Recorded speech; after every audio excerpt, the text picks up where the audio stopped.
இன்னைக்கு என் நேம் வந்து வைஷ்ணவி. நான் வந்து 12th standard maths biology group படிக்கிறேன். நான் சங்ககிரி மாடல் ஸ்கூலில் படிச்சுட்டு இருக்கேன். இப்போ 12th முடிச்சுட்டு என்ன பண்ணுறதுங்கிற ஒரு ஐடியாவில் நான் ஆல்ரெடி இருந்தேன். இப்போ இந்த டைமில் எனக்கு கொஞ்சம் பெனிஃபிட்டாக ஆர்டிஎல், ஏஎல்எல்எஃப் இவங்க வந்து எனக்கு ஒரு கரியர் கைடன்ஸ் கொடுத்துருக்காங்க. அதுபடி எனக்கு இன்னும் கொஞ்சம் நிறைய ஐடியா கிடைச்சிருக்கு. நான் என்னென்ன பண்ணணுங்கிறது, எனக்குள்ள என்ன இருக்குங்கிறத வந்து அவங்க கண்டுபிடிச்சு எனக்கு சொல்லியிருக்காங்க. எனக்கே இது இப்போ அவங்க வந்து சொன்னதுக்கு அப்புறம் தான் எனக்கு என்னென்னலாம் இருக்குங்கிறதே தெரிஞ்சிருக்கு. என்னோட கேரக்டர் வந்து அவங்க அனலைஸ் பண்ணி சொல்லியிருக்காங்க. அவங்க வந்து ஃபர்ஸ்ட் என்கிட்ட வந்து என்னோட கேரக்டர் பத்தி என்கிட்டயே கேட்டாங்க. கேட்டுட்டு நான் சொன்னது தாண்டி அப்புறம் அவங்களும் எனக்கு கொஞ்சம் நிறைய சொல்லியிருக்காங்க. என்னை பத்தி எனக்கே தெரியுது அவங்க சொன்னதுக்கு அப்புறம் நான் இப்படிதான் அப்படிங்கிறது கரெக்டாக தான் என்ன அனலைஸ் பண்ணி சொல்லியிருக்காங்க. எனக்கு அவங்க எதுவும் நான் என்ன எக்ஸ்பெக்ட் பண்ணணும் அதை அப்படியே கரெக்டாக அனலைஸ் பண்ணி சொல்லியிருக்காங்க.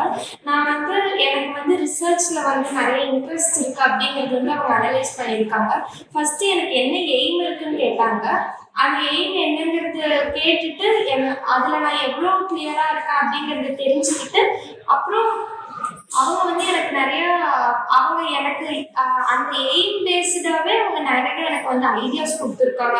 நான் வந்து ஃபாரன்சிக் படிக்கணும், ஃபாரன்சிக்கில் ரிசர்ச் அந்த சைடு போகணுன்ட்டு ஒரு ஐடியா இருந்தேன். அதே மாதிரி அவங்களும் ரிசர்ச்சுங்கிறதுல கரெக்டாக சொல்லியிருக்காங்க.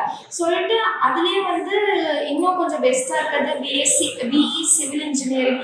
அதில் வந்து பிஇ சிவில் இன்ஜினியரிங் வந்து நீ வந்து படிக்கலாம் அப்படிங்கிற நிறைய ஐடியாஸ் கொடுத்துருக்காங்க. ஃபாரன்சிக் மட்டும் இல்லாமல் இன்னும் நிறைய கோர்சஸ் இருக்குது அப்படிங்கிறதெல்லாம் எனக்கு சொல்லிதான் எனக்கு தெரிஞ்சிருக்கு. சிவில் இன்ஜினியரிங்னா வெறும் பில்டிங் அது மட்டும்தான் நான் நினச்சிட்டு இருந்தேன். பட் ஆனால் அதில் இன்னும் நிறைய விஷயம் இருக்குங்கிறதே எனக்கு இப்போதான் தெரிஞ்சிருக்கு.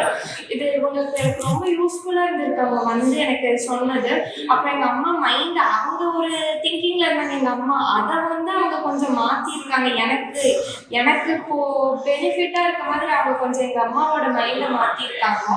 அது வந்து எனக்கு ரொம்ப ஹெல்ப்ஃபுல்லாக இருக்குது.